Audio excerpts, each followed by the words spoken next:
Era baloncesto en Back to Back.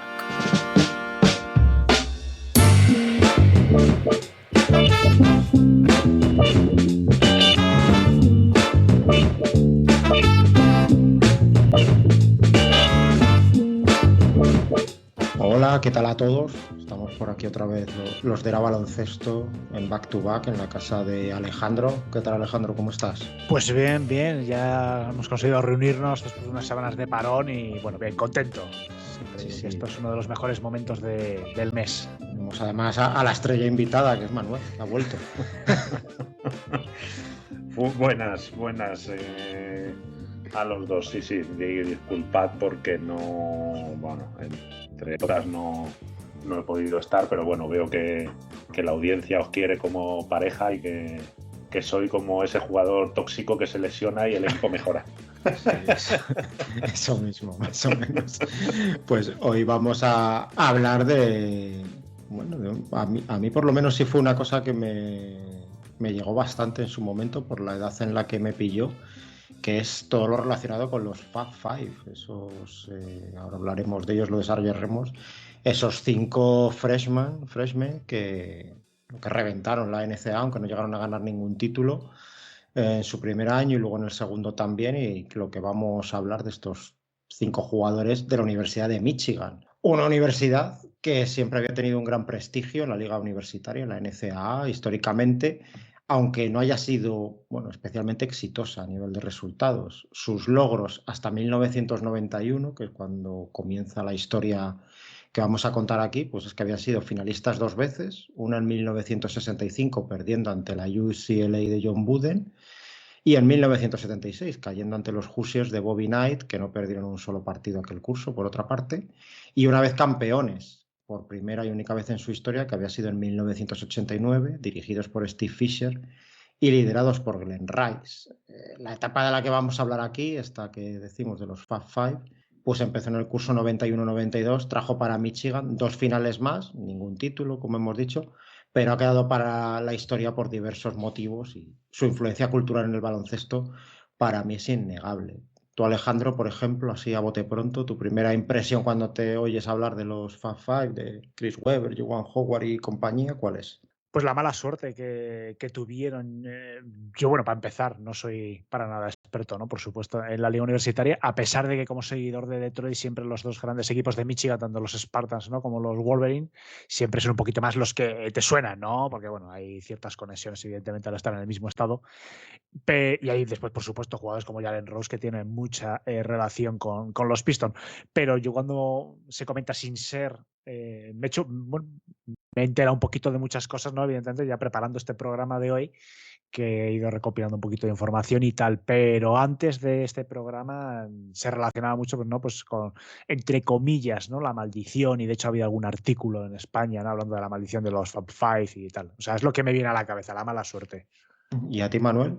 Sí, bueno, yo sí recuerdo, claro, somos muy mayores, tú y yo, José Manuel, verlas en Sí. vivo. No, ahora no recuerdo si ya era el Plus No, o, yo creo que o no. Yo creo que no, todavía no, pero no, vamos, porque creo, tampoco lo aseguraría, mm, pero yo sí también recuerdo sí. verlas, pues, porque somos gente mayor. Y sí, de hecho, luego hablaremos, ¿no? Los nombres que nos van viniendo. Tenía más fresca la segunda, de la que hablaremos. De hecho, te comenté que no recordaba que en la primera había llegado a la final, no sé por qué cortocircuito. No los recordaba exactamente en la final, sí en semis o algo así, pero sí me acuerdo de ellos. De hecho, creo que Weber, a ver, no es que haya sido un bluff en la NBA ni mucho menos, pero que yo creo que de Weber se esperaba bastante más bueno, ya veremos la fama que tenía y la verdad que, bueno, como tú dices, de alguna manera fueron icónicos. Bueno, le falta esa victoria, luego veremos por qué y qué les impidió el triunfar, pero sí, yo lo recuerdo vívidamente. Lo que pasa que hay que decir, que la NCAA no era lo que es ahora. O sea, cuando estos tíos estaban en la NCAA, Grant Hill estuvo los 4 años en un equipazo y bueno, con Lettner, etcétera, que ya veremos que les mojaron la oreja y había un nivel de la leche. O sea que cuando se metieron estos 5 freshmen en la primera final, pues tiene un mérito enorme. Pues nada, nos vamos a 1991 y ahí se juntaron pues algunos de los mejores jugadores de instituto de Estados Unidos. Para algunos, de hecho, es el mejor reclutamiento colegial de la historia, este que se produjo en una misma universidad, que fue la de Michigan, creándose el equipo al que se acabó bautizando popularmente como los Fab Five, los fabulosos cinco, y que marcó una época en el baloncesto, que trascendió lo deportivo, la liga universitaria, hasta la NBA, llegando a ser un fenómeno mundial, ¿no? El tema de pantalones más largos, casi hasta la rodilla, los calcetines negros combinados con zapatillas negras también, pues empezaron con ellos, aunque muchos no lo supieran o hasta no lo supiéramos cuando empezamos a utilizarlos ahí en las canchas callejeras por aquí, por España. Y estos Fab Five pues eran Chris Webber y Jalen Rose, estrellas locales, ya que ambos procedían de Detroit. Javan Howard, que llegaba desde Chicago, más Jimmy King y Ray Jackson, nativos ambos de Texas y los menos famosos de este quinteto. Jackson, de hecho, fue el único de los cinco que no llegó a ser nunca All-American de la liga universitaria ni a pisar una cancha de la NBA. Los otros cuatro, pues sí llegaron a eso. Y fueron pues un conjunto que llevó la imagen del streetball y un poco el hip hop a la NCAA, conocida más bien por defender lo tradicional y hasta un poquito lo rancio, tanto en esos momentos como en la actualidad, aunque se hayan modernizado algo en los últimos años. Llevaron pues esa actitud callejera, con mucho gestito, mucho trash talking, los pantalones anchos, largos, zapatillas eso negras y una chulería igual un poquito exagerada, pero que parecía bastante natural en ellos y no impostada y que la verdad eso que les hizo coger una fama enorme casi desde el primer momento en el que llegaron a esta liga universitaria. Sí, en general yo creo que esto de hacerse el chulo y vacilar está bien. Como no acabes ganando, quedas como cagancho al magro, ¿no? Aunque estos tienen la excusa, evidentemente, de la juventud, volvemos a decir lo mismo, ¿no? Que si en la NBA ya decimos que son tíos de 20 y pocos años, claro, aquí alguno tenía 19 años, 19, 20. No tenían la pasta, pero bueno, sí todo lo que arrastra de fama, etcétera. Bueno, la pasta ya veremos luego que la tenían, pero no por medios legales. Ojo que el estilo de juego no era nada callejero, ¿eh? La NCAA casi siempre, como tú has dicho, se ha regido por el academicismo, ¿no? Y el juego controlado. Y en esa época, incluso esta universidad no era una excepción. Es decir, esto no era un 5 y hacer lo que quieran, sino que tenían sus sistemas, los seguían. O sea, el juego no eran nada, no sé, revolucionarios, por decirlo de una manera. ¿No? Y estos chicos, pues bueno, habían crecido muy en contacto con la calle todos, donde el rap pues era un poco la banda sonora que se escuchaba a mediados de los 80 y lo que sonaba cuando jugaban en esas canchas allí en los parques, cada uno de sus pueblos y de sus ciudades. Aún no se tenía asociada la NBA con ese movimiento, pero vamos, desde hace más de 2 décadas es una unión que nos parece a todos casi indisoluble, que vamos a contar a la gente que escuche a Alejandro aquí en Back to Back, y que a nivel masivo, pues casi todo el mundo coincide en que empezó con estos 5 freshmen de Michigan en 1991. Tú, Alejandro, sí que además te gusta esa música, ¿no? El estilo, el hip hop, el rap, sí que ahora es difícil disociarlo del baloncesto, pero entonces no era tan, bueno, no era así, de hecho. Sí, de hecho, no es una cosa que gustó. O sea, ahora lo vemos muy natural, ¿no? Porque aparte que el rap o el hip hop como cultura más amplia, ya está muy... no es ni siquiera un género de nicho, sobre todo en Estados Unidos, no es una cosa ya normal que se puede comparar al pop, al blues, a cualquier género de este estilo. Pero cuando a principios de... Perdón, cuando a finales de los 80, principios de los 90 empieza a sonar este tipo de música, sobre todo en Nueva York, está muy relacionado con el mundo de la delincuencia, de las pandillas juveniles. Entonces, cuando esto poco a poco empieza a absorberse por algunos jugadores, al principio, como bien estáis explicando y vamos a desarrollar en el programa, en la NCAA y posteriormente en la NBA, ¿no? A través de grandes iconos como por ejemplo como Iverson, aunque hubo anteriores, esto está mal visto, ¿no? Porque está relacionando, bueno, pues con un mundo desconocido para el gran público, insisto, muy relacionado con las bandas con las guerras incluso de bandas juveniles, ¿no? En algunas zonas del Bronx, con algunas zonas de Queens como Queensboro, ¿no? Que es un barrio que está pegado al puente que hace honor al mismo nombre. Es decir, no estaba bien visto. Hoy en día ya ha cambiado mucho la situación, pero fue un poquito polémico, ¿no? Empezar a ver esos pantalones caídos, esos jugadores de baloncesto que enseñaban parte del calzoncillo, ¿no? Que se llevaban en ese momento. O sea, Sí. no fue una cosa como se puede ver hoy, mucho más natural y mucho más intrínseca a lo que es el propio baloncesto NBA. Pues nada, vamos a hablar ya del reclutamiento de estos chiquillos. Hagamos un poco de historia. Bill Frieder había sido el entrenador principal de la Universidad de Michigan desde el curso 80-81, tras haber sido asistente en las 7 campañas anteriores. En 1982, este contrató a Steve Fisher como asistente principal y esa dupla pues, se mantuvo unida hasta que se supo durante la última semana de la fase regular de la temporada 88-89 que Frieder había llegado a un acuerdo para entrenar a otra universidad, Arizona State, para el curso siguiente, para el 89-90. Solo faltaba una semana para el inicio del torneo final de la NCAA de 1989, pero Frieder pues, fue despedido fulminantemente y fue ascendido de manera interina Fisher al puesto de entrenador jefe, su ayudante, mientras se buscaba alguien de prestigio pues, para dirigir al equipo en la siguiente campaña, pues se consideró que esto era simplemente un parche. Sí, un caso idéntico al de Larry Brown, el mismo que llevó al anillo a los Pistons, adorados por Alejandro, en 2004, y a la final a los Sixers en 2001, un milagro. Pero bueno, cuando entrenando a New Jersey Nets fue despedido fulminantemente a pocos partidos de terminar la fase regular de la 1982-83, cuando se descubrió que firmó por Kansas, con quien, recordemos, ganó el anillo en el 88 con Danny Manning como líder en la cancha. Y bueno, pues con este cambio de entrenador y que tampoco el equipo de Michigan es que estuviera empatando precisamente, pues se daba un poco perdida esa temporada. O eso era lo que parecía que se transmitía con este cambio tan brusco y anunciando ya desde el principio que se buscaba un nuevo entrenador y que esto era temporal nada más, la presencia de Fisher. Pero contra todo pronóstico, pues los Wolverines ganaron el que era su primer y único hasta ahora título de la Liga Universitaria. Ahí con este Fisher que parecía un invitado que se había equivocado de fiesta, pues ahí al mando, y Glenn Rice de estrella en el campo, pues Michigan venció en la final a la Seton Hall de Andrew Gaze, al australiano que mucha gente recordará, y también John Morton, que eran un poco las estrellas de ese equipo, por 80-79. Morton, si no me equivoco, estuvo por España. Sí. En Michigan también destacaron Rumeal Robinson y Terry Mills, Foreman Bees, que según don Andrés Montes, que me encantaba ese apodo, bueno, porque era el hermano gemelo del boxeador. Andrew Gaze nos había hecho un roto en los cuartos de final de los Juegos Olímpicos de Seúl 88 a la selección española. Nos anotó 28 puntos con 5 de 12 en tiros de 3. De hecho, fue un partido muy moderno este de cuartos de final España-Australia, porque ellos lanzaron hasta 27 triples por 32 tiros de 2. O sea que ahí ya estos empezaban a ver, bueno, lo que pasaría 30 años después.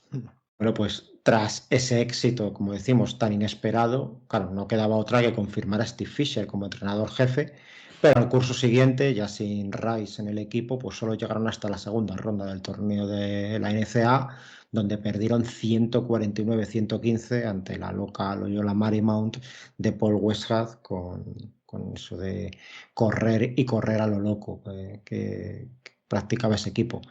Un año más tarde, en la 90-91, Michigan dio todavía más pasos atrás, ya que ni siquiera llegó a jugar el torneo de la NCAA y tuvo que conformarse con el NIT, con el NIT, donde cayeron además en primera ronda ante Colorado. Así que una temporada para olvidar de un equipo que solo contaba con 2 futuros NBA en sus filas y no precisamente estelares. Ahí estaban Demetrius Calip, que jugó 7 partidos, promediando 1,6 puntos por partido, y Eric Riley, que jugó algo más, 181 partidos, pero vamos, promediando 3,1 puntos por noche. Así que, pues parecía que a Fisher se le había acabado el crédito que se había ganado con ese título tan inesperado de 1989, que por otra parte, pues la gente consideraba más mérito de su antecesor, de Bill Frieder, ya que él era quien había reclutado pues eso, a los Glenn Rice, Rumeal Robinson, Lloyd Bout o Terry Mills, que eran un poco los jugadores que conformaban la columna vertebral de aquel conjunto. Se consideraba que no era el equipo de Steve Fisher, sino que simplemente decían lo había heredado, que había tenido suerte, había ganado y que ahora se estaba viendo que no daba la talla tras esas 2 temporadas decepcionantes posteriores. Bueno, lo del huevo o la gallina, ¿no? ¿Son campeones porque estaban bien trabajados y habían reclutado bien o porque el nuevo les dio ese toquecito especial? ¿Habrían triunfado con Frieder? Pues bueno, es posible, pero la realidad es que fue Fischer, ¿no? Es que los llevó a lo máximo. Lo de, evidentemente, claro, lo de la formación de la plantilla era indiscutible, que en la NCAA es fundamental, porque ahí no suele haber traspasos o cambios de jugadores de universidad a otra, que se puede dar, pero es muy extraño. Así que si quería seguir en su puesto, tenía que demostrar Fischer que él también era capaz de reclutar talento, de convencer a buenos jugadores de instituto para que se unieran al programa de la Universidad de Michigan. Y se anunciaba desde hace tiempo que la clase de high school de jugadores que se graduaban en 1991 era para algunos la mejor de la historia, por lo que teóricamente iba a haber dónde elegir. Pero un año antes, Eric Montross, que era un jugador cuyo padre y abuelo habían ido a Michigan y que parecía un reclutamiento hecho, pues decidió irse a North Carolina por considerarlo un mejor programa para desarrollar su potencial, dejando colgado a Michigan y a Fisher, por tanto. Así que se sabía que iba a haber que trabajar mucho para convencer a chicos, que muchos de ellos ya se creían estrellas, aunque estuvieran aún en el high school y tuvieran 17 o 18 años, de que Michigan era el mejor destino para ellos.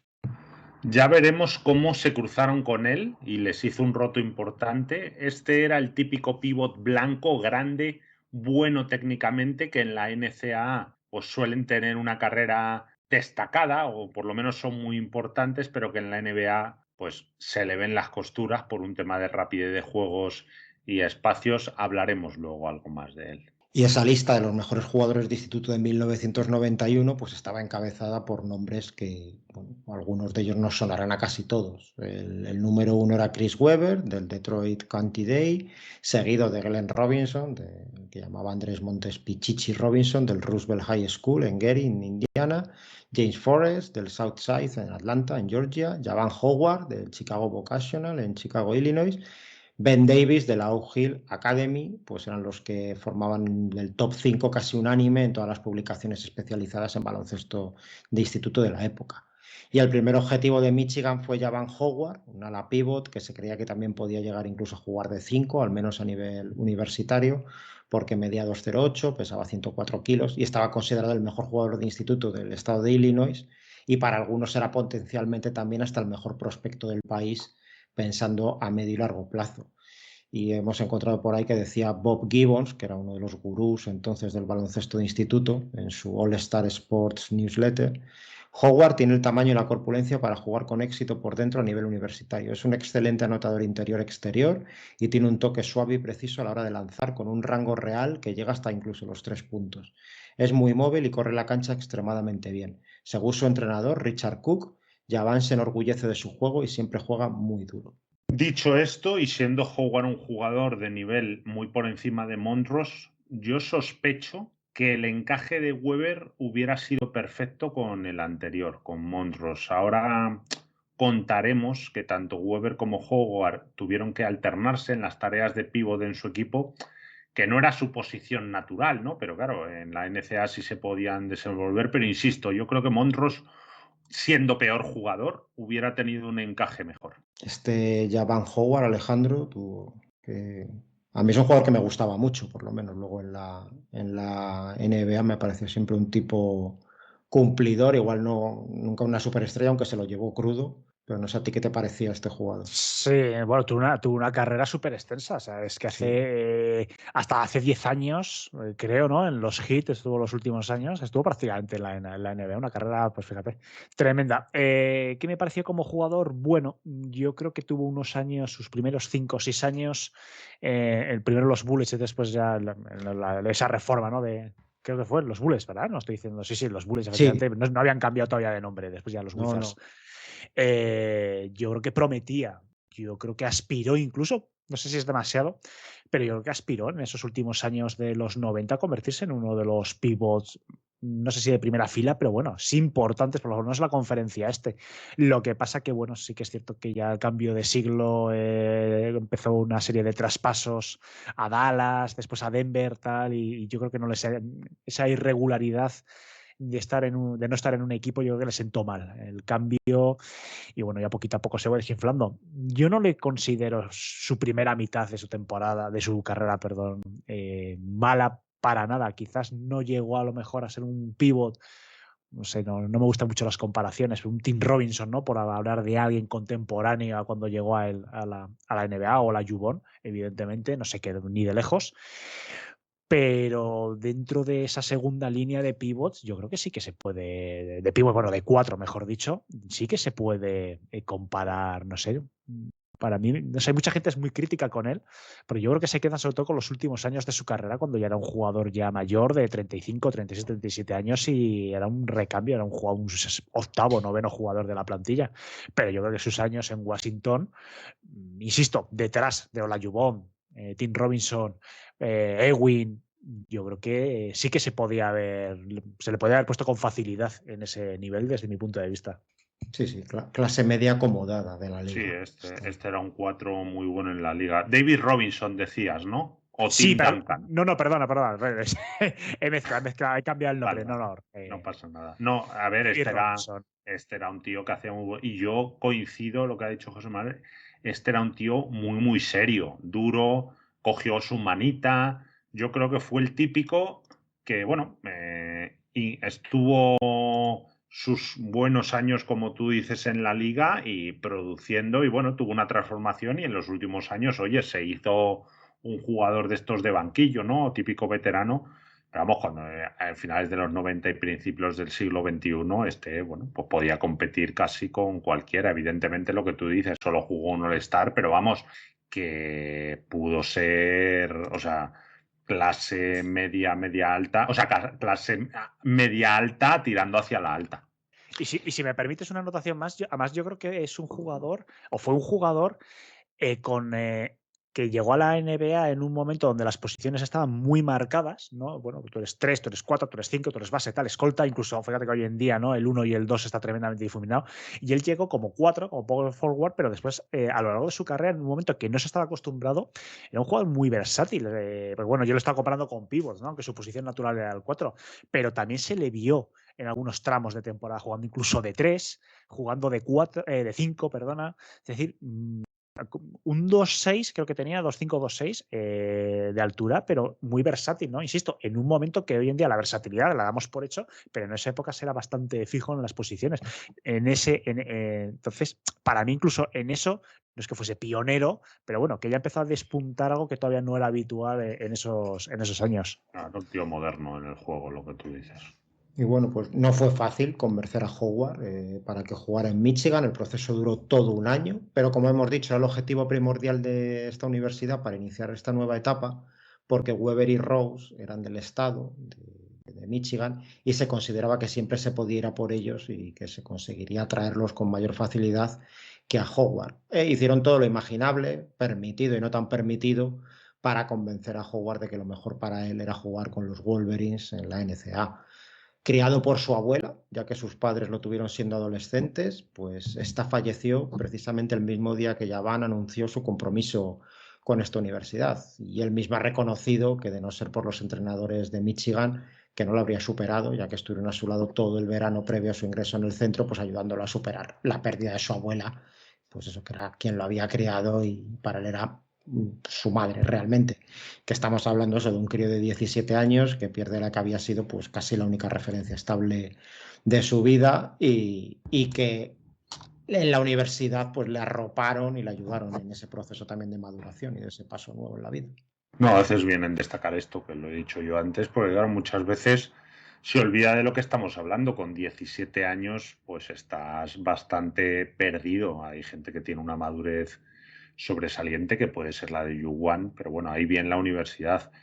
Ahora en 2023, pues nos enfrentamos un poco a esa problemática aún más complicada, porque chavales de 19 años, muchos chavales de 19 años, pues saltan, ¿no?, directamente a la NBA. Un salto bastante más grande que el de Howard en 90, con 18 años. Yo por eso, por ejemplo, con LeBron, ¿no?, cuando se le critica algunas cosas, yo creo que también hay que valorar eso, ¿no?, lo bien que se ha manejado habiendo saltado, pues eso, con 18, 19 añitos, y les pasa mucho. Y ya hemos visto que hay algunos que pierden la cabeza. Se me viene a ahora el pensamiento Tyler Hero, ¿no? Que le han pillado por ahí haciendo alguna cosa que, bueno, no parece muy, muy normal.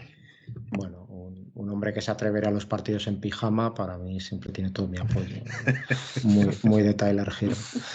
Y bueno, pues una vez asegurado Howard, fueron a por Jimmy King, del Instituto Plano East, un escolta de 1,93, 84 kilos en esos momentos, catalogado como el mejor jugador de instituto del estado de Texas y 11º en la lista nacional de jugadores de high school que se graduaban en 1991, del que decía Bob Gibbons, el que hemos hablado antes, King es el mejor prospecto de la nación como escolta. Era un jugador que había impresionado mucho en torneos escolares de estos All-Stars, como el de Las Vegas, y se le tenía como un jugador muy completo, que tiraba de fuera, penetraba, machacaba, reboteaba, robaba balones, jugaba adelante y atrás.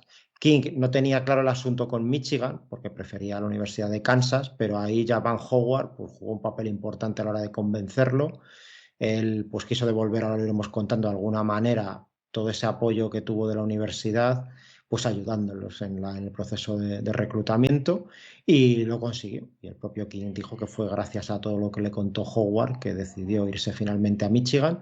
Así que nada, el segundo freshman para la 91-92 estaba a bordo. El tercer objetivo, Ray Jackson, un base escolta de 1,95, 84 kilos. Este jugaba en el Instituto Lyndon B. Johnson de Austin, en Texas, y que estaba entre los mejores de ese estado, aunque por debajo de Jimmy King. De hecho, este era el número 46 del país. De lo que se alababa de él principalmente, pues que era un tipo que jugaba duro, de estos que no se enchantaba ante nadie, que era muy inteligente en la cancha, muy rápido, que tenía cero egoísmo y que podía tener buena mano desde el exterior. Y como decimos, ya Van Howard pues también ayudó a convencer a Jackson para unirse a los Wolverines, y lo que decimos, les estaba devolviendo con creces esa ayuda que le prestaron tras el fallecimiento de su abuela. Se ve aquí que era un tipo leal y ciertamente comprometido con la universidad. Así que nada, Howard, King y Jackson estaban firmados todos a finales de 1990, pero Michigan no quería parar ahí, claro. Ahora, una vez asegurados, digamos, los forasteros del estado, tocaba intentar conseguir a Chris Webber y Jalen Rose, que eran, como hemos dicho, las dos estrellas locales.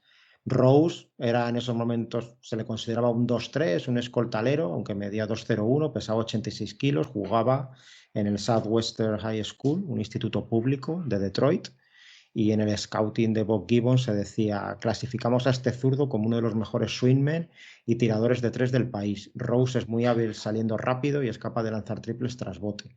Muy competente en todos los fundamentos del juego, es un excelente manejador de balón y pasador. Bajo mi punto de vista, potencialmente el mejor prospecto, porque de estos tíos tan altos que te manejan la bola como un pequeño, habilidoso para irse para adentro, si conseguía eso que has mencionado, ¿no? De mantener ese tiro de tres y tener un tiro de media distancia solvente, mejorar el físico, estaba a tirillas, yo creo que estábamos hablando, pues eso, de este estilo, no digo lo mismo, pero de Magic, Anferni Hardaway, ¿no? De estos tíos muy grandes que si pueden jugar de base, pues claro, tienen una ventaja muy grande. Luego Rose en la NBA no acabó de despuntar, jugó más de alero, pero bueno, eso lo iremos contando. Pero vamos, insisto, visto en frío y luego visto cómo se desarrolló en la universidad, este era un talentazo de la leche. Sí, a mí viéndolo en aquellos momentos era el jugador que más me gustó de esta universidad, el que, eso, ¿no? Que te querías parecer, o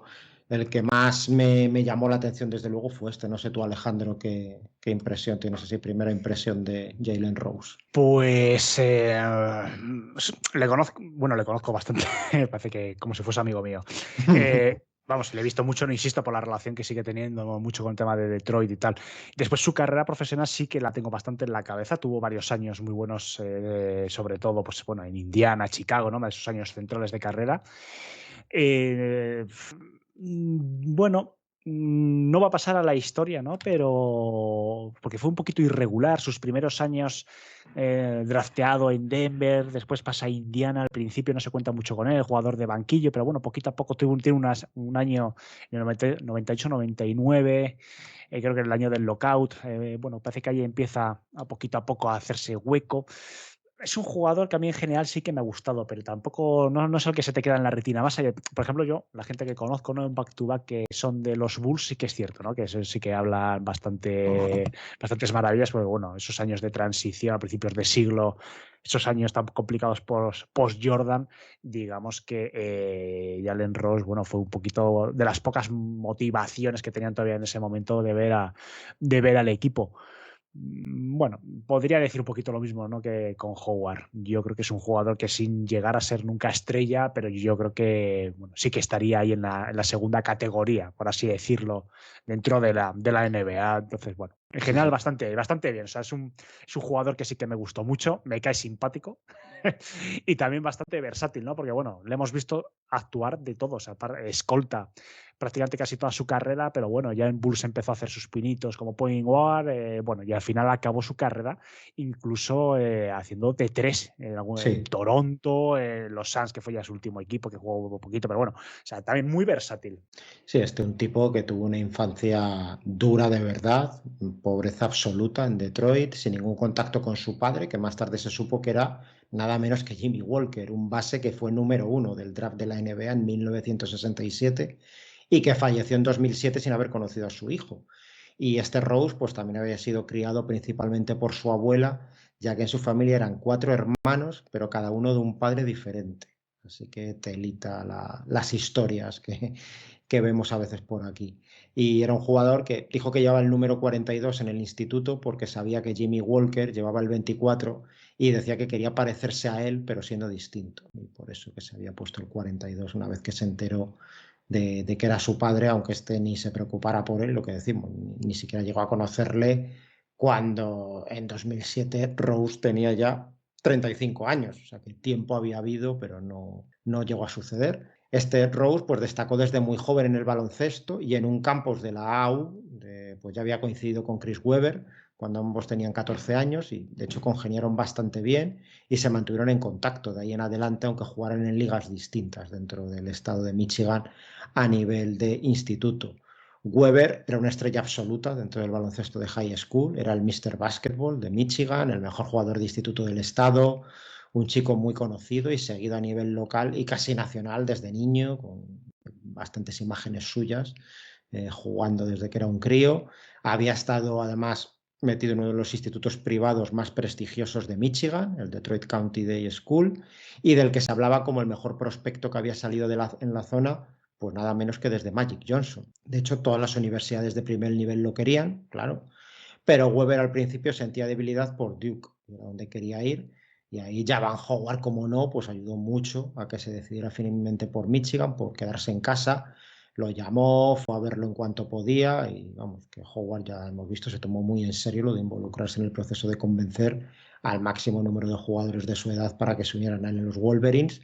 Y con Webber también su labor fue crucial, así que otro más al saco gracias a la labor de Javon. En general, si eres inteligente, ¿no? Si estás en un equipo, pues lo que quieres es que vengan los mejores. Hay casos raros, ¿no? De gente que no quiere esto lo hemos visto en la NBA, ¿no? Que llega una estrella y no, que si joder, pues yo personalmente pues querría eso, ¿no? Si voy a un equipo, oye, si tienes 2 dedos de frente, si te interesa ganar, pues cuanto mejores jugadores vengan, mucho mejor. Aquí Howard muy bien demostró eso, falta de egoísmo, inteligencia, porque sin Webber es casi seguro que él hubiera tenido mejores números, liderado al equipo, no a cotas tan altas posiblemente, pero sí siendo el mejor con Rose y a lo mejor tener más oportunidades de cara al draft, ¿no? Con lo cual, bueno, para mí, insisto, cuando se demuestra que te interesa más el equipo que tú mismo, pues yo creo que es siempre bueno. Y aquí Howard, pues un 10 para él.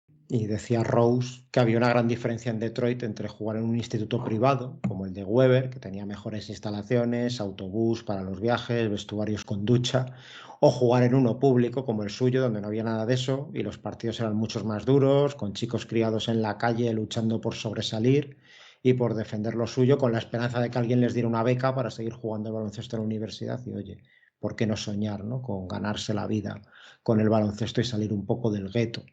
Webber parecía que quería ser un chico de la calle, pero no lo era. De hecho, Rose decía que era un pijo.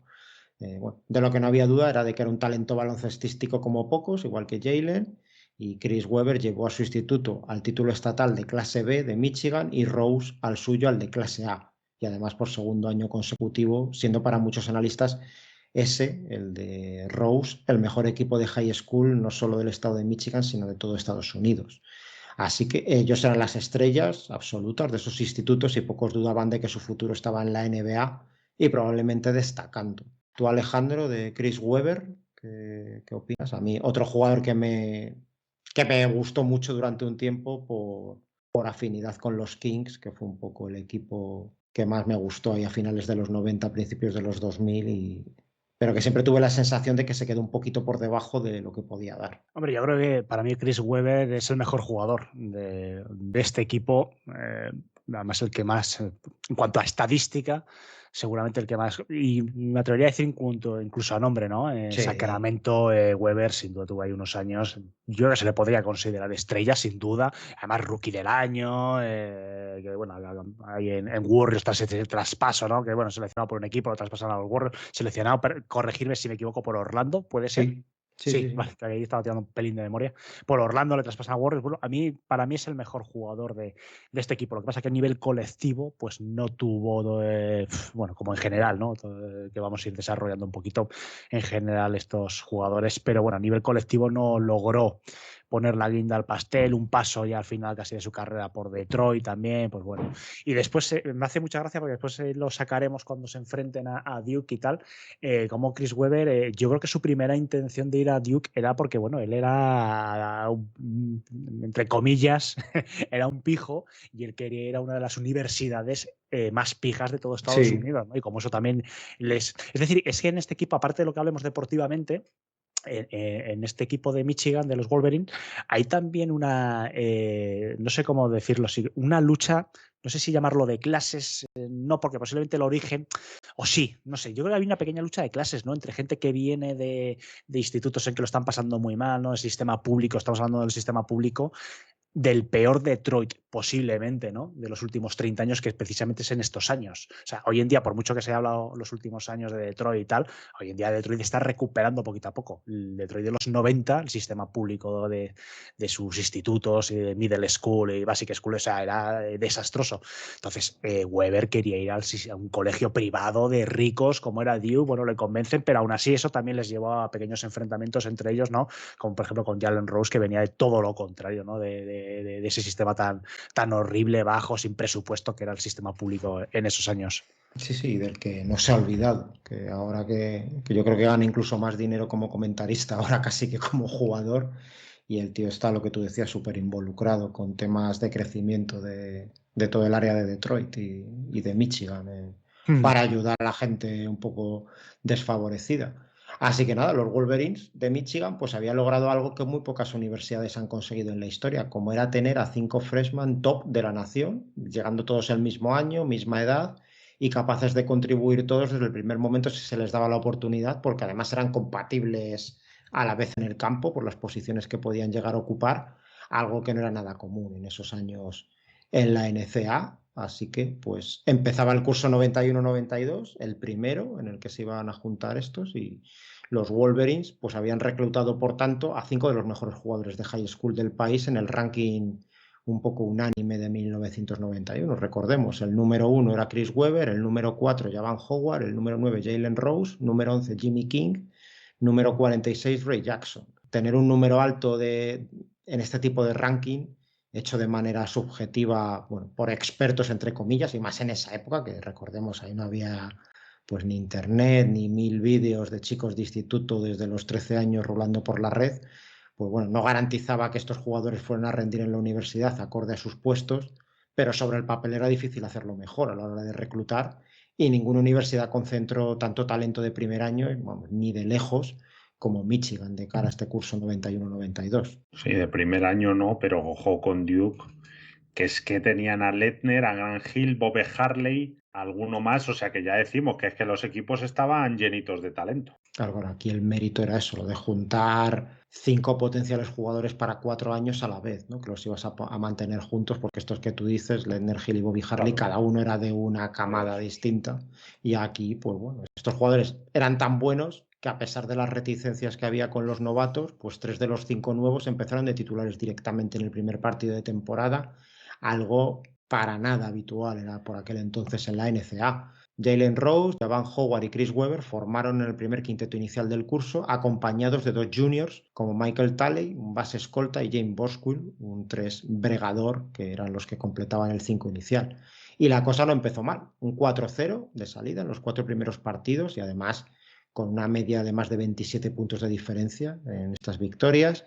Es cierto que eran universidades menores, esas a las que ganaron, pero no dejaba de ser un muy buen inicio cuando tienes tanto chico de primer año en la rotación, pues eso que hay que integrarlo en los sistemas y lo que comentaba antes Manuel, que antes pues te enfrentabas a muchos jugadores de 22 años en la mayoría de los equipos formando los quintetos iniciales y podía haber diferencias y lo normal era que se notara. La prueba tras ese 4-0 inicial llegaba en el quinto encuentro, que se celebraba el 14 de diciembre de 1991 en la cancha de los Wolverines, donde iba a llegar Duke, los campeones de la NCAA el año anterior y máximos favoritos para repetir título en 1992. Habían sido el número 1 del ranking de la Associated Press para esta temporada 91-92. Ahí estaban, entrenados por Mike Krzyzewski, como se diga, el Coach K, pues un senior como Christian Ledner, un junior como Bobby Harley o un sophomore como Grant Hill, lo que decíamos, cada uno de una cámara distinta, pero todos ellos miembros importantísimos de este equipo que además tenían la experiencia de haber sido los ganadores unos meses antes. Pierde Michigan 88-85, pero en la prórroga y dando una gran imagen ante todo el país en un partido televisado a nivel nacional. Después llegarían 5 victorias consecutivas, con Jimmy King ya entrando a formar parte del quinteto inicial, y el último de los Fab Five, que quedaba por entrar en ese 5 titular, Ray Jackson, pues lo hace el 9 de febrero en una victoria ante Notre Dame, con el equipo 13-5 de balance, y bueno, con el soufflé bajando un poquito respecto al inicio del curso, y de ahí este movimiento también de meter al último novato en el 5 inicial, y con estos 5 jugadores de primer año saliendo de inicio, los Wolverines ganan 74-65 con todos los puntos anotados además por ellos. Nadie más, aparte de estos 5, de los Fab Five, consiguieron un punto para Michigan en ese primer partido que jugaron todos ellos de titulares. Así que, pues viendo que esto parecía que funcionaba, el quinteto inicial de freshmen ya se mantendría de ahí en adelante en este curso 91-92. Michigan se convierte en una de las atracciones de la NCAA por ello y también por los buenos resultados que estaba dando la apuesta. Y a los 5 novatos se les empieza a dedicar mucha atención y parece además que de manera merecida. Acaban la fase regular con 20 victorias y 8 derrotas, se clasifican para el torneo final, algo que Michigan ya hemos dicho que no había logrado el curso anterior, y van con el número 6 del cuadro de la Southeast Conference, que fue incluso algo bajo para algunos, o sea que ese era el nivel de este equipo. Empiezan el torneo ganando a la Temple de Aaron McKee, luego derrotan a East Tennessee State, después a Oklahoma State y por último a Ohio State, que tenía a Jim Jackson y a Lawrence Vanderburg, que era el número 1 de la conferencia, por lo que se plantaban contra todo pronóstico en la Final Four que se celebraría en Minneapolis. La semifinal iba a ser ante los Cincinnati Bearcats de Nick Van Exel, a los que ganan por 76-72. Así que estaban en la final y ahí se verían las caras pues, con uno de los peores rivales posibles, los Blue Devils de Duke, vigentes campeones, que se habían deshecho de los Hoosiers de Bobby Knight en la otra semifinal. Este Duke pues, era un equipo con mucha más experiencia, claro favorito en todas las apuestas, por muy llamativos que fueran estos chiquillos jóvenes de Michigan. Al principio parece del partido que puede haber sorpresa, se llega al descanso de hecho +1 para los Wolverines, pero en la segunda mitad despierta Ledner y Duke pues gana de 20 nada menos, de perder de 1 en el descanso a terminar venciendo 71-51 para así pues repetir título y dejar ahí con la miel en los labios a los jóvenes de Michigan. Sí, en este partido la clave fue que la línea de fondo de la defensa de Michigan fue una autopista y es que en la segunda mitad los sacaron a gorrazos del campo. En cualquier caso, pues este equipo es la sensación de la temporada. Jalen Rose y Chris Webber entran en el mejor mejor quinteto del torneo, junto a Ledner, Grant Hill y Bobby Harley, los 3 de Duke. Pero claro, era poco consuelo cuando pensaban que iban a ser la cenicienta del año y que iban a ganar el torneo. Bueno, como dices, hay que valorar que eran todos de primer año y lo hicieron, pero vamos, en ese momento Christian Ledner era más jugador que cualquiera de los de Michigan, era un jugador muy, muy bueno Y eso que en semifinales estuvo poco acertado Letner, pero su combinación de altura, tiro y saber hacer pues supuso demasiado para Michigan. Independientemente de la derrota, insisto, un éxito monumental el ser capaces de llegar a la final de la NCAA con todos jugadores de primer año y bueno, pues seguro que les servía para decir, oye, con un poquito más ganamos. Esto, Alejandro, bueno, ahora ya tendría mérito, porque incluso ahora que se tienen muchos jugadores, esto del one and done, se suele tener siempre algún veterano en los equipos, pero un quinteto inicial todo freshman, en aquel momento era una locura lo que hizo este equipo y normal que tuvieran tanta publicidad y que incluso se hablara aquí en España de ellos. Sí, efectivamente, porque hoy en día los equipos universitarios, los quintetos suelen ser jugadores que están un año y la mayoría suelen dar el paso ya para ser profesionales. Pero como bien decís, en estos años no. Lo habitual era tener en los quintetos de los principales equipos universitarios jugadores que llevaban 2 o 3 años fácilmente como el mismo Duke. Y aquí sí que, fíjate, lo comentaba antes, porque bueno, en el aspecto deportivo, nada más que añadir de lo que habéis dicho de este primer enfrentamiento, pero sí mucho en el aspecto social, porque también se vivió así en Estados Unidos en esos años. Bueno, yo ya sé que me gustan mucho estas historias, por eso lo comento, Sí. Que, por ejemplo, Jimmy King no sé si os suena o lo conocéis, en un documental que se emitió pues hace 14, 15 años por ahí en la ESPN. Él dijo, ¿no?, que llamaban a los jugadores de Duke que eran unas nenas y que en el vestuario literalmente les llamaban Uncle Tom. Que Uncle Tom, para la gente que no lo sepa, es uno de los peores insultos que se puede hacer a un afroamericano, ¿no?, que viene mucho pues para la gente que no esté oyendo y no lo sepa, viene mucho de los años de esclavitud en Estados Unidos, que viene a ser, ¿no?, pues un negro de clase baja que se comportan pues como un siervo, por así decirlo, de los blancos ricos, pero de forma voluntaria, ¿no? Evidentemente. Sí. O sea, ahí está, ¿no?, el aspecto despectivo, como un lacayo. Entonces, bueno, había una lucha de clase pues entre la Universidad de Michigan, ¿no?, que es donde venían los Wolverine, con Duke, que lo comentaba antes un poquito de pasada. Duke es una de las universidades más elitista, quitando a Yale, Columbia, etc., desde posiblemente de las más elitistas de Estados Unidos. Entonces había mucho más que un simple partido de baloncesto y bueno, y se notaba, ¿no? Yo creo que eso se trasladó a la cancha y se trasladó también entre las aficiones, ¿no?, de respectivos equipos. La Universidad de Michigan, que es una universidad de mucho prestigio, pero deja de ser pública, igual que la Universidad Estatal de Michigan, que es donde juegan los Spartans. Eso es. Y nada, pues de cara a la siguiente campaña, la 92-93, podía haber dudas acerca de si los Fab Five al completo seguirían en el equipo, pero todos se comprometieron a regresar para tratar de ganar el título juntos y con la idea bastante chulesca, además, y bueno, acorde un poco con el carácter este que estamos diciendo de estos chicos, pues lo dijeron públicamente que la idea no era solo ganar, sino no perder ni un solo partido en toda la temporada. Así que mucha presión, tanto externa como interna, para los Wolverines. El año anterior habían dado la sorpresa llegando a la final con ese quinteto de freshmen, pero para la 92-93 ya no eran tapados para nada, parecían como los máximos favoritos al título. Parecía que solo valía ganar para cumplir los objetivos mínimos y ojo que estábamos hablando de una exigencia enorme para críos de 19 años. Además, con su actitud y su éxito, pues claro, empiezan las críticas, ya no eran los niños bonitos, sino más bien los macarras que estaban trayendo las calles, el hip hop, el trash talking, pues para corromper ahí el pulcro y clásico baloncesto colegial, pues bueno, que estaban siendo malas influencias para los niñitos de la clase B. Bueno, esto está visto miles de veces, ¿no? La canallesca, pues al inicio, cuando son los nuevos, les tratan bien y ahora tocaba pues empezar a ver los fallos, ¿no? Y situarse del otro lado y darles caña. Bueno, esto es lo típico. Y bueno, este fue el año realmente en el que los Fab Five implantaron la moda de los calcetines negros con zapatillas negras. Nadie lo había hecho antes. Y por supuesto, pues crearon tendencia en las canchas callejeras, porque los que somos ya pues, vergonzantemente viejos, pues todos fuimos con calcetines negros y zapatillas negras en aquella época. Y bueno, pues podemos hablar también del tema de la fama y del dineral que estaba haciendo la Universidad de Michigan a costa de estos chicos, sin que ellos vieran un solo centavo. Eran máquinas de producir dinero con toda esta moda y esta tendencia que estaban creando, pero vamos, que estaban siendo explotados sin ninguna recompensa. Eso era un hecho. Y por muy jóvenes que fueran, pues ya eran lo suficientemente mayores como para darse cuenta del chollo que se había encontrado en la universidad con ellos.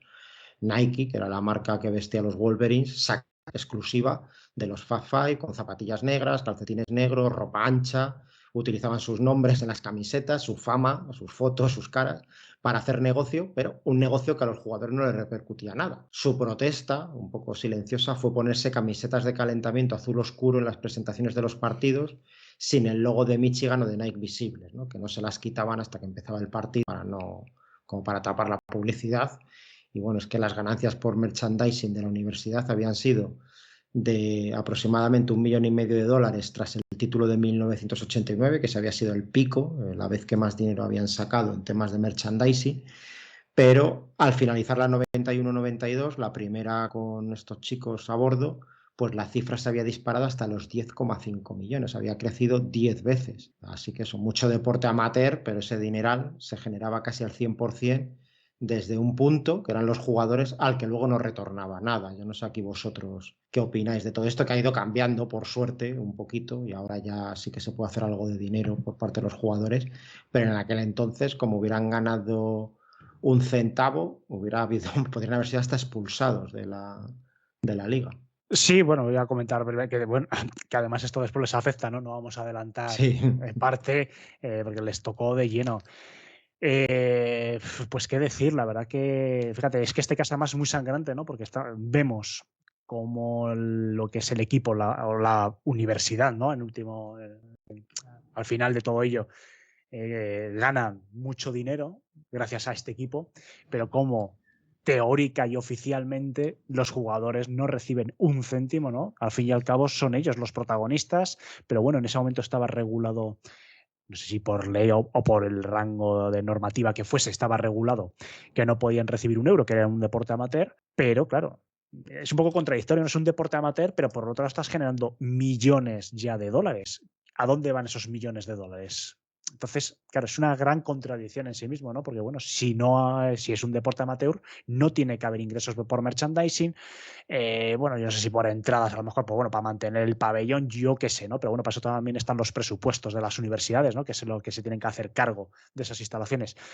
Es un tema bastante complejo. Yo siempre he estado en contra. Es decir, o es amateur al 100% o es profesional al 100%. Yo creo que si te quedas a mitad de camino, lo único que va a llevar es al fraude, desde mi punto de vista. Sí, deberían quizá eso, oye, generar algún tipo de ingreso para esos chicos de cara a futuro, ¿no? Que a lo mejor no les tienes que dar 2 millones de euros pero decir, oye, este tío tiene la vida resuelta, ¿no? Porque él no ha dejado de generar eso, ¿no? Una especie de plan de pensiones, oye, se le va dando diferido, o que haya parte del dinero que ellos puedan destinar, no sé, se me ocurren a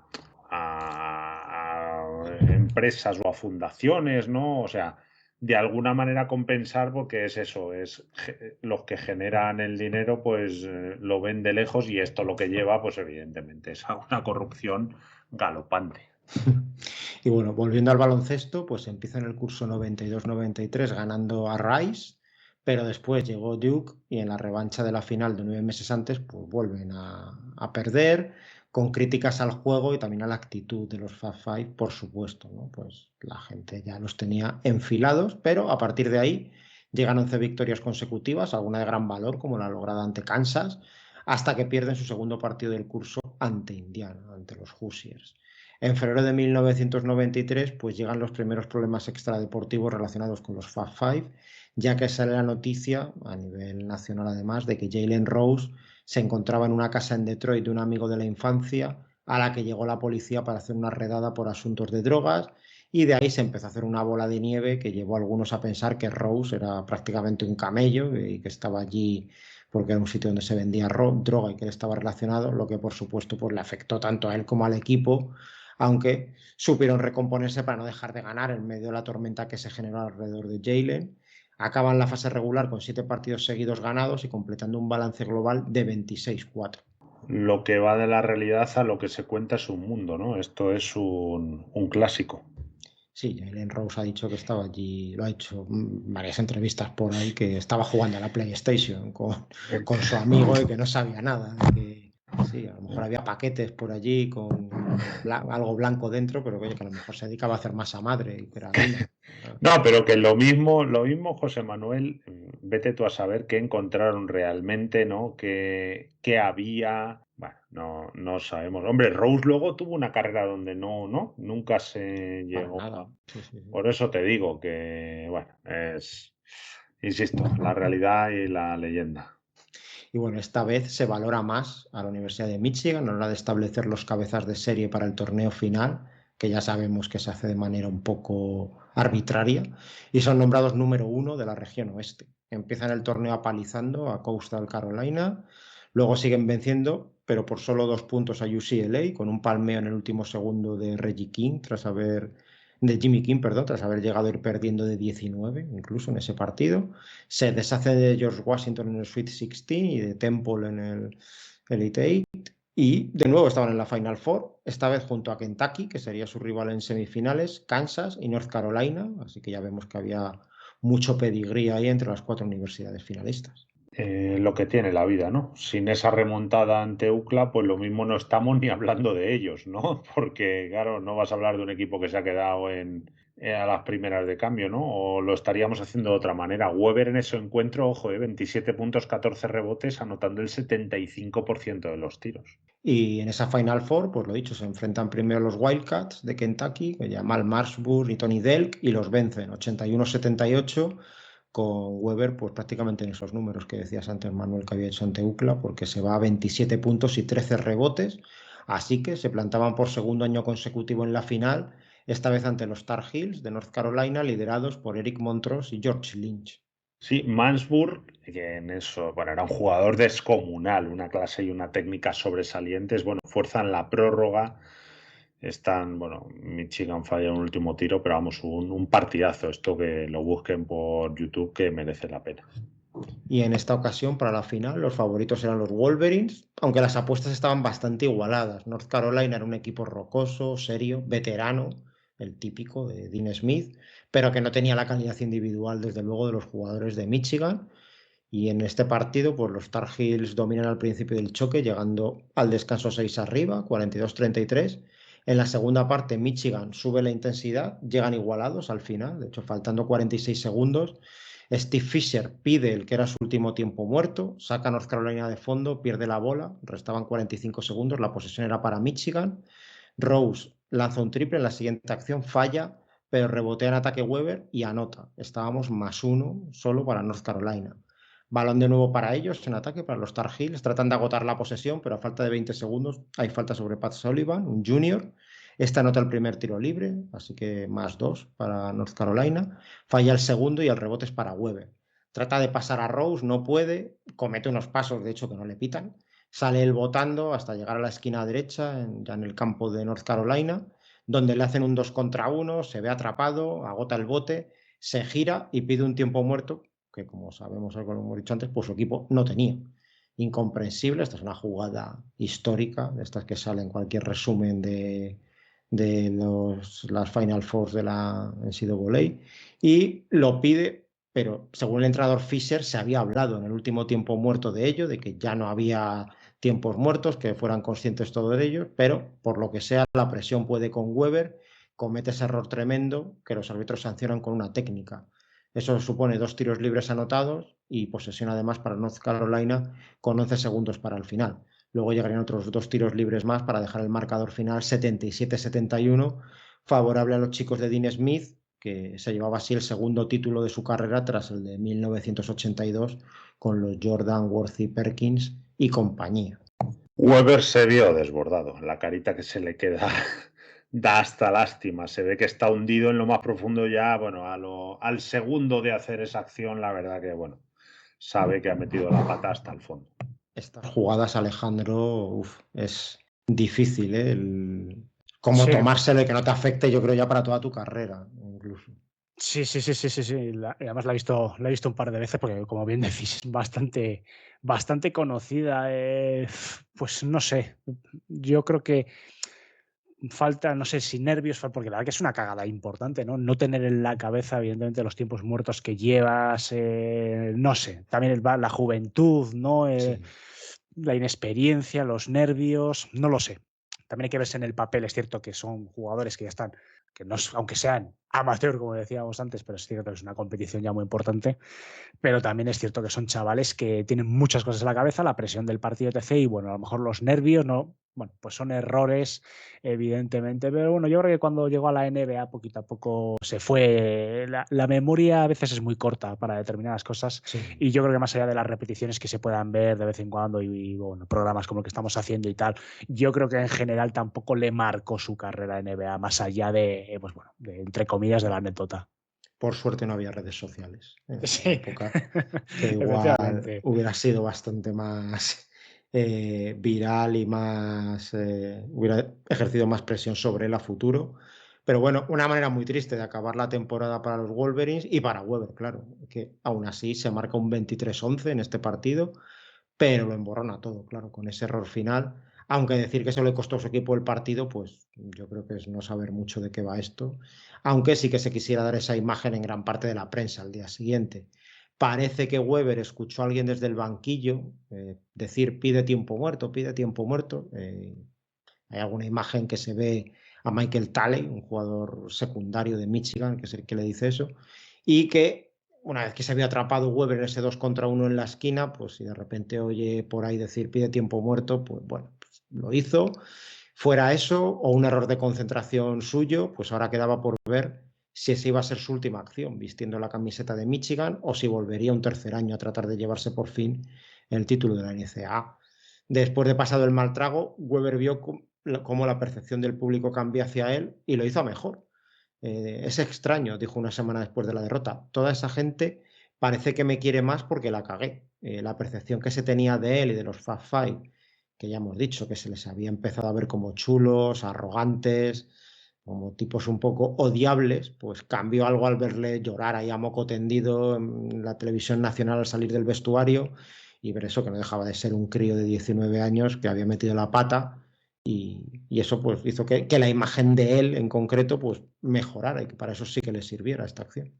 Bueno, los lloros siempre conmueven, ¿no? Nosotros que hemos comido cosas que harían vomitar una cabra, pues no nos podemos permitir esos ataques húmedos, José Manuel ni Alejandro, pero bueno, insisto en que la juventud justifica estas actitudes, la chulería y luego los lloros, pero no parecen compatibles, ¿no? Es cierto que somos contradictorios los seres humanos, pero bueno, otra vez la canallesca, ¿no? Siempre se pone de al que ven débil. Y bueno, pues era difícil para Chris Webber no dar el salto a la NBA. En un primer momento dijo, al ser preguntado por su futuro, contestó diciendo, no lo sé, no he decidido nada aún.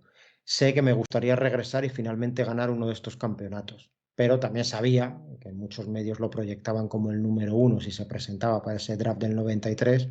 Y claro, dejar pasar ese tren pues era arriesgarse a perder muchos millones de dólares porque tuviera una lesión, porque bajara su stock, por lo que fue. Y remató la frase Weber, después de decir esto que quería volver y tal, pues dijo, pero ya sabéis, si jugamos bien el año que viene y regresamos a la Final Four, pero perdemos de nuevo, me voy a sentir como un fracasado.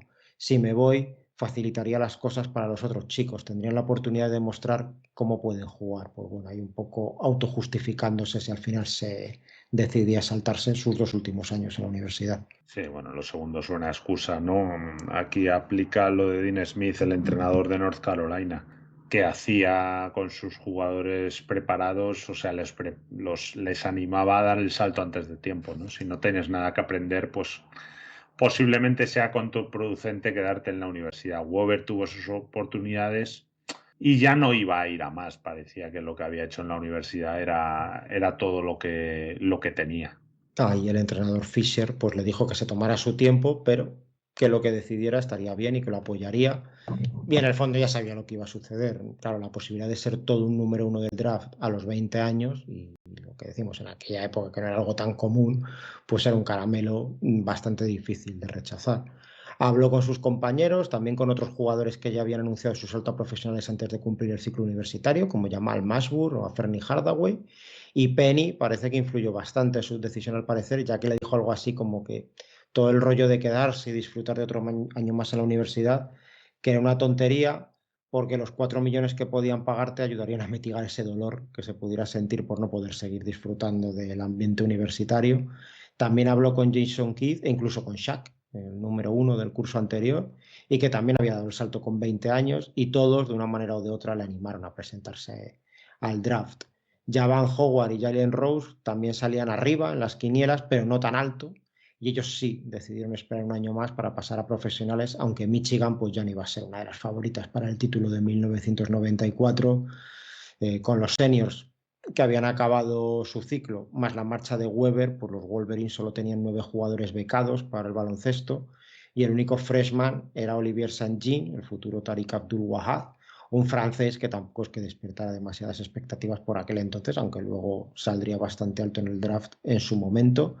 Ya no eran los Fast Five con la marcha de Weber, pero con Howard y Rose de líderes absolutos, pues Michigan a punto estuvo de plantarse en su tercera Final Four consecutiva.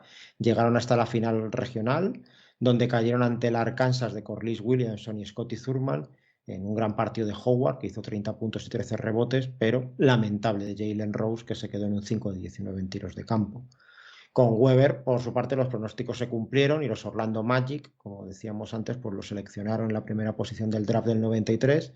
Howard sería el número 5 de 1994 y Jalen Rose el número 13 de ese mismo draft. Jimmy King y Ray Jackson cumplieron el ciclo completo de 4 años. King sería el número 35 del draft del 95 y Jackson no llegaría a ser elegido por ningún equipo, y lo que hemos dicho al inicio, fue el único jugador de esta camada que no pisó ni un solo segundo una cancha de la NBA. Entre Weber, Howard y Rose sumarían entre fase regular y playoffs en la NBA 3.150 partidos, 49.189 puntos, 19.789 rebotes y 10.208 asistencias. Así que bueno, no está mal para estos chiquillos. Y bueno, parecía que ya se había acabado todo esto de los Fab Five, ya cada uno en su etapa profesional, pero volvieron a primera plana en 1996, cuando a raíz de un accidente de tráfico en febrero de ese año del entonces jugador de los Wolverines, Maurice Taylor, pues salieron a la luz datos que revelaban una relación entre varios exjugadores de su universidad, como Ed Martin, un medio mafioso, un mafiosillo de Detroit, muy amante del baloncesto, sobre todo del Instituto Southwestern, y que era conocido porque daba regalitos a los jugadores, bastante necesitados en su mayoría en ese instituto público, pues les regalaba zapatillas, sudaderas. Bueno, esas cosas no estaban permitidas en teoría a nivel de high school, y claro, mucho menos en la NCAA, pero parecía que se habían dado. Sí, los regalos a los jugadores es algo que, como no estalle, se pierde en el limbo. Habrá habido muchísimo más de los que se han descubierto. El problema es eso, que si te pillan en alguna prueba, estás atrapadísimo porque van contra ti a muerte.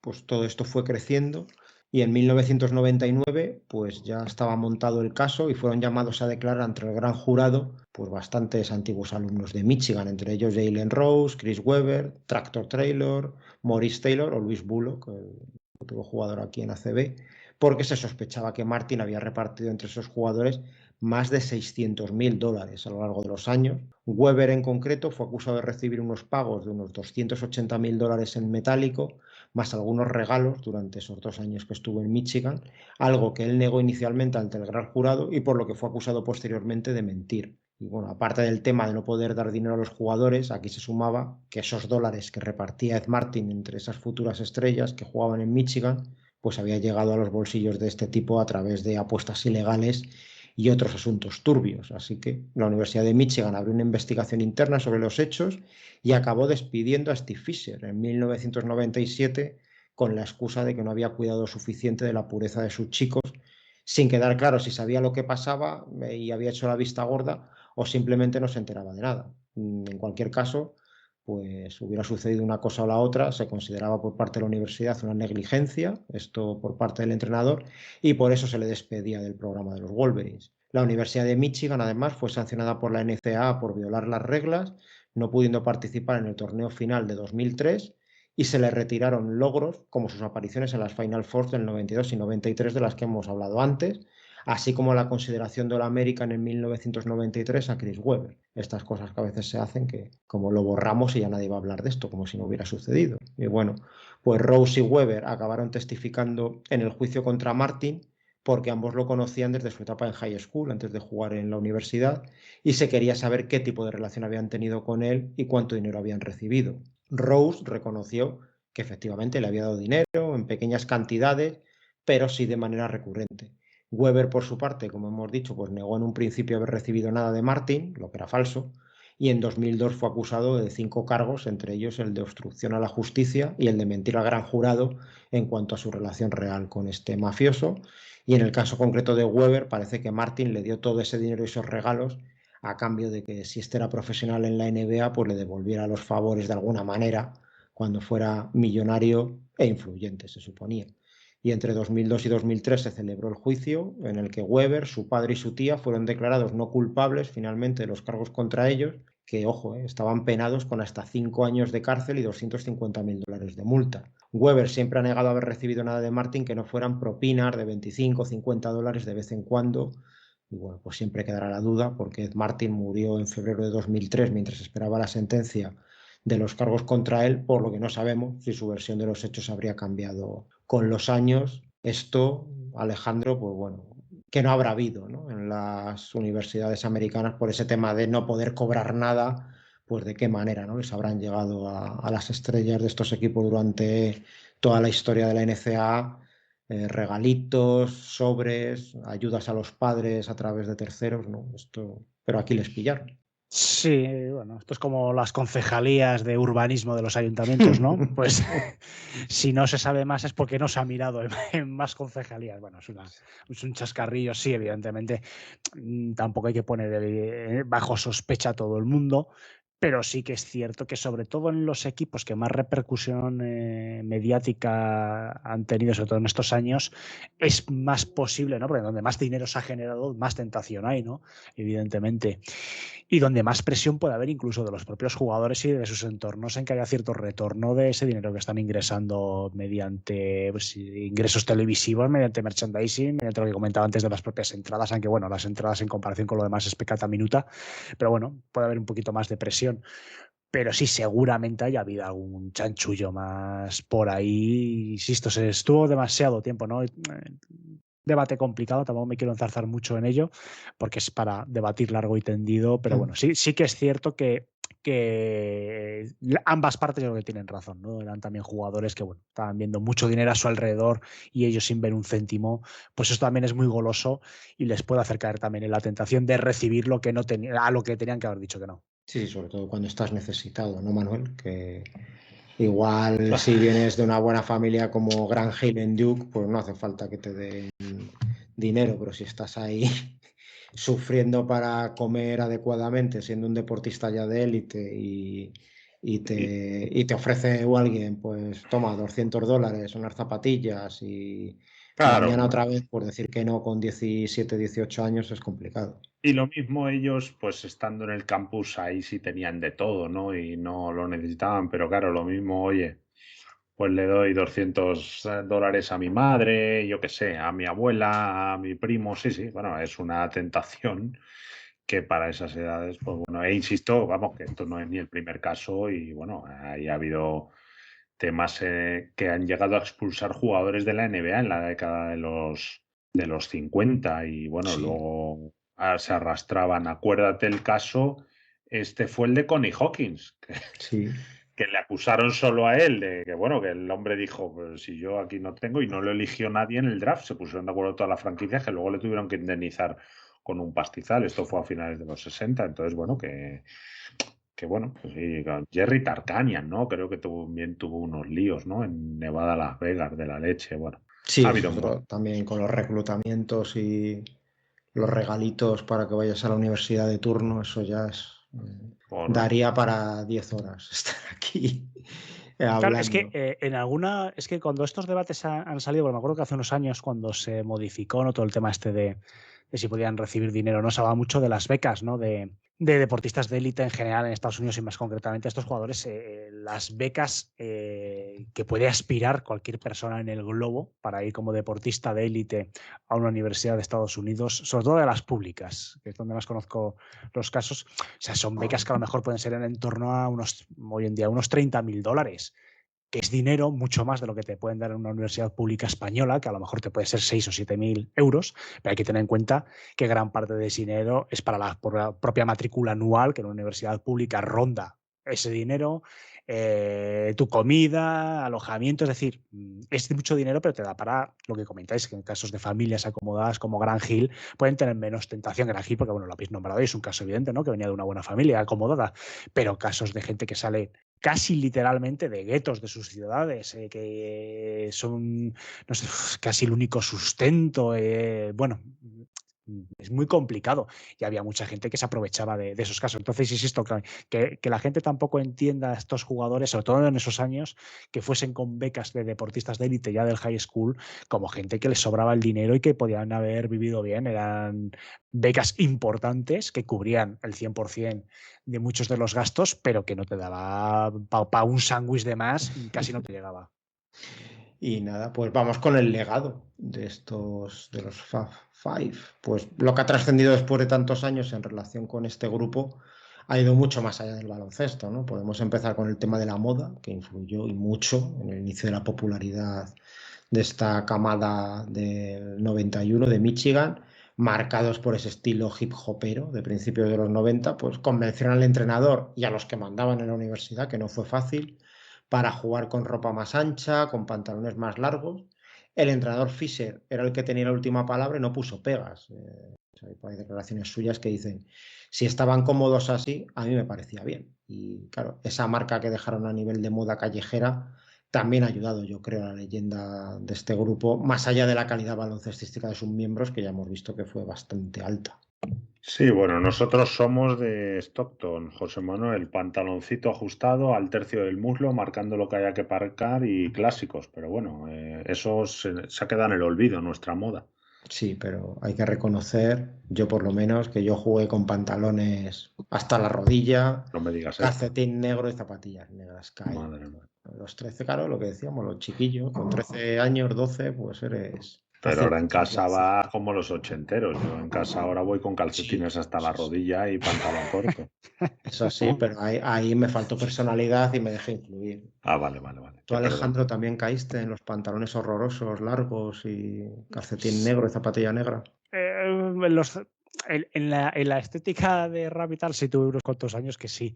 Y claro, y si tú ibas a jugar al parque, es que esos años, si te comprabas cualquier cosa de baloncesto, es lo que se Sí. llevaban. O sea, es que los pantalones básicos del Decathlon, cogías tu talla y ya eran grandes. Sí, por eso. Y las camisetas. Sí, es verdad que te comprabas cualquier camiseta que fuera un poco para. Sí. Y ya te comprabas, yo que soy enano, la XL, que 2 tallas más de lo que llevas habitualmente. De todas formas, Y yo era tengo que era reconocer brevemente que me gustaba mucho más esa estética que la de los 80 de los pantalones Magic Johnson de que te voy que te pongo me vais a perdonar, pero yo creo que todos esos mayores que te ponen los huevos en la garganta.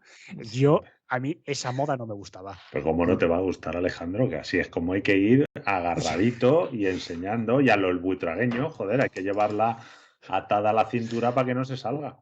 Me acuerdo un partido hace ya unos años que fue como un homenaje que jugaron los Lakers con equipación de los 80 y que se la cambiaron en el descanso.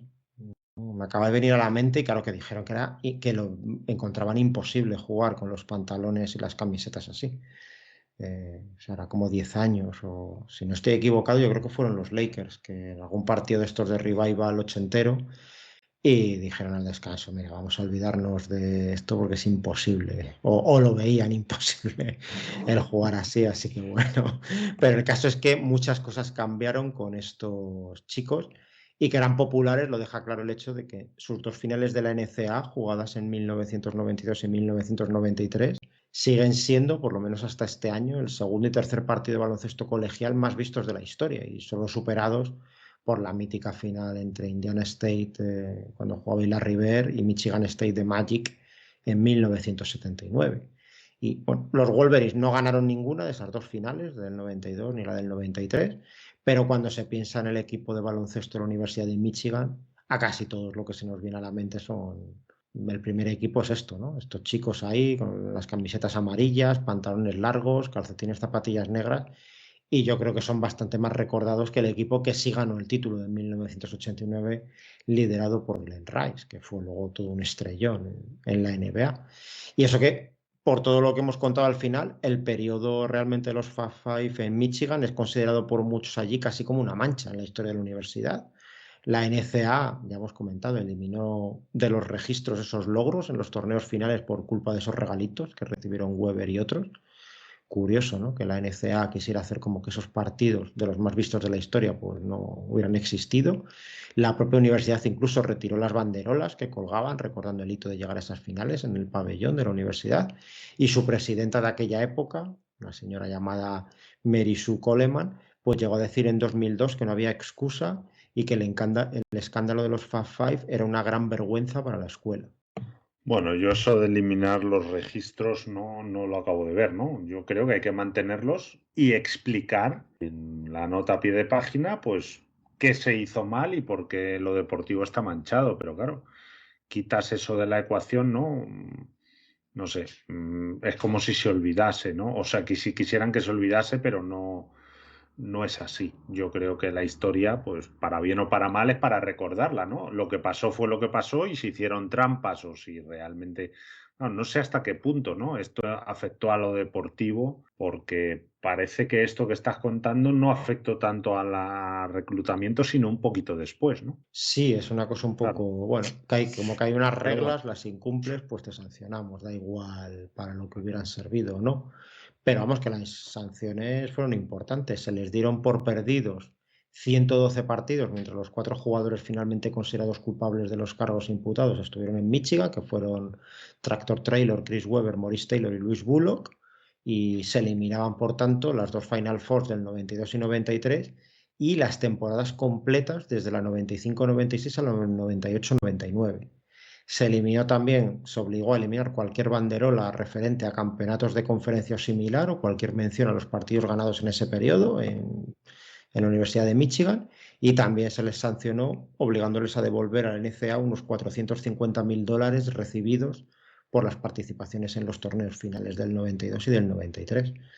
Y en el momento en el que saltó el escándalo, pues Michigan fue un ejemplo de lo que para muchos puristas estaba muy podrido ya en el baloncesto universitario, y bueno, que tenían que ser ejemplar la liga universitaria, y que se suponía que debía dar a la sociedad pues titulados intachables, buenos deportistas, buenos estudiantes, formales, limpios, bien peinaditos, pero que en ese caso había sido todo lo contrario, al menos aparentemente para ellos. Bueno, sí, yo insisto en que lo de Michigan me parece hasta normal, ¿no? Al haber tanto dinero generado por los jugadores. Yo insisto, pues yo que sé, un plan a 40 años, ¿no? Le vas dando $100.000 al año, algo regulado, ¿no? Parecido quizá a lo de los rookies en la NBA, en función de los logros, los minutos, la victoria, no sé, pero bueno, el decir, oye, estamos ganando dinero como si no costase. Y tú, nada, aquí estás, te damos zapatillas, la beca, que tampoco es poco, pero bueno, claro que no supone ni un porcentaje mínimo de lo que generan.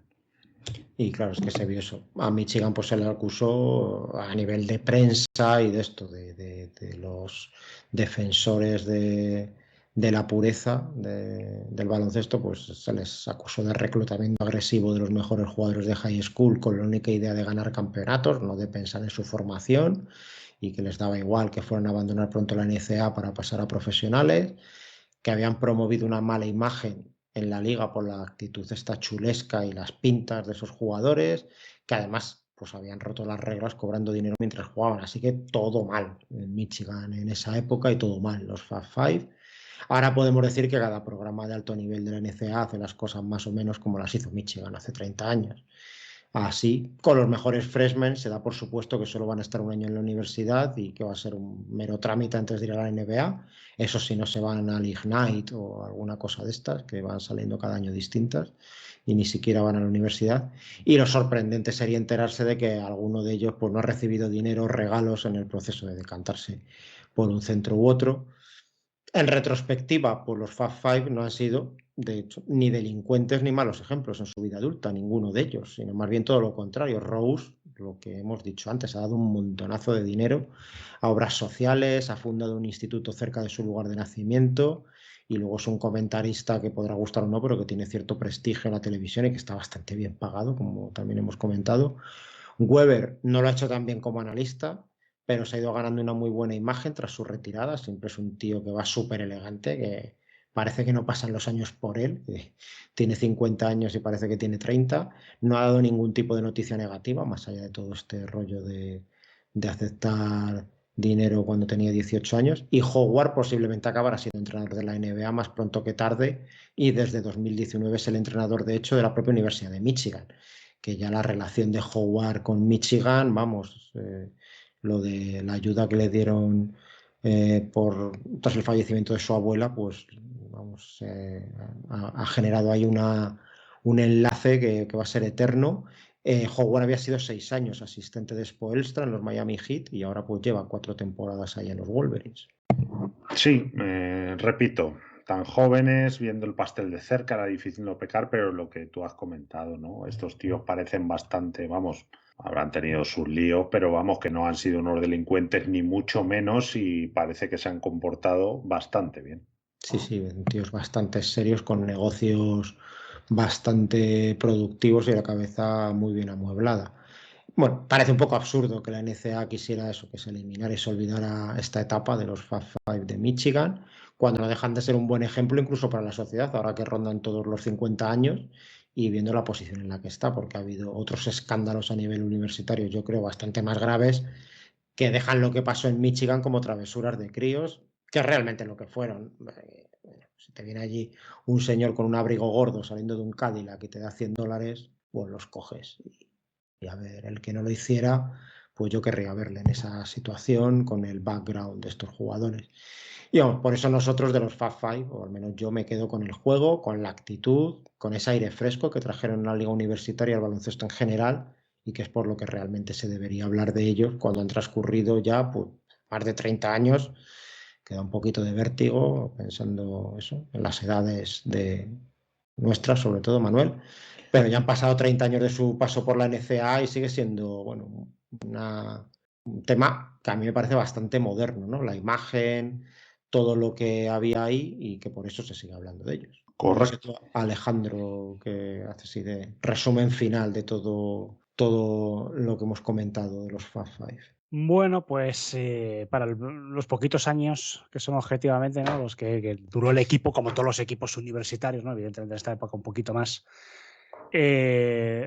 fueron, yo creo que son no fundamentales, pero sí que son importantes, ¿no? De esa transición de la NBA de los 80, en la que hay muchos más factores, por ejemplo, en el tema del espectáculo, ¿no? El Magic y esos Lakers es importantísimo para entender el Showtime, ¿no? Para entender la NBA de hoy en día, pero en la estética, por ejemplo, que también es importante y también acompañó la NBA de los 90, por ejemplo, este equipo es muy importante.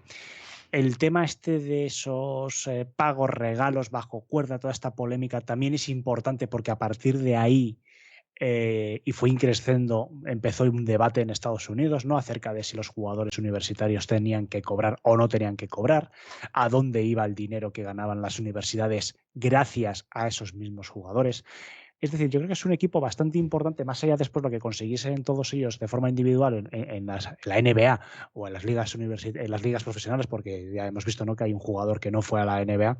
Entonces, yo creo que es un equipo bastante importante, es un equipo de transición que, bueno, quizás si no hubiesen sido ellos, hubiese sido a lo mejor otro equipo, no lo sé. Pero lo cierto es que fueron ellos los que trajeron varios debates a la NBA muy interesantes, ¿no? Tema de estética y tema de pagos.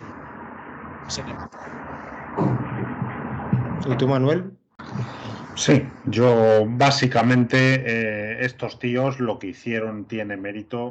Nos centramos mucho en lo de ganar, pero oye, jugar 2 finales seguidas siendo tan jóvenes me parece que tiene mérito. Luego, bueno, en esos partidos es muy difícil. La NCAA ya decimos que es, bueno, el March Madness es o ganas o a casa y eso es muy complicado durante tantos partidos. Yo les doy mérito. Le faltó eso último. Lo que pasa que eso te lo hacen, pues eso, los mega cracks absolutos. Estos, bueno, luego demostraron que eran muy buenos jugadores. Y vamos, yo creo que es justo recordarlos y ponerlos en un lugar importante en la historia de la NCAA, más allá de que los hayan borrado, ¿no? Que a nosotros pues nos da igual. Ciertamente, ciertamente. Bueno, Alejandro, pues a esperar a ver si a la gente le ha gustado aquí nuestro paso por tu casa. Había pasado un tiempecito Sí, bueno, Sí. mes y medio, ¿no? O por ahí, Sí. poco más. O sea que, bueno, tampoco. Pero bueno, bien, hemos recuperado aquí a nuestro Ben Simmons, que ha estado de baja. Pero bueno, bien, hombre, a ver si no tardamos tanto en grabar el siguiente. Muy bien, pues nada, eso esperamos que a la gente que le haya gustado y gracias por recibirnos en tu casa, como siempre, Alejandro, aquí en Back to Back. Y Nada, nos hombre. vemos pronto, chicos. Ojalá todos los invitados a mi casa hiciesen el gasto que hacéis vosotros en ella. O sea, nulo. Hasta la próxima. Hasta luego. Venga, fuerza y honor.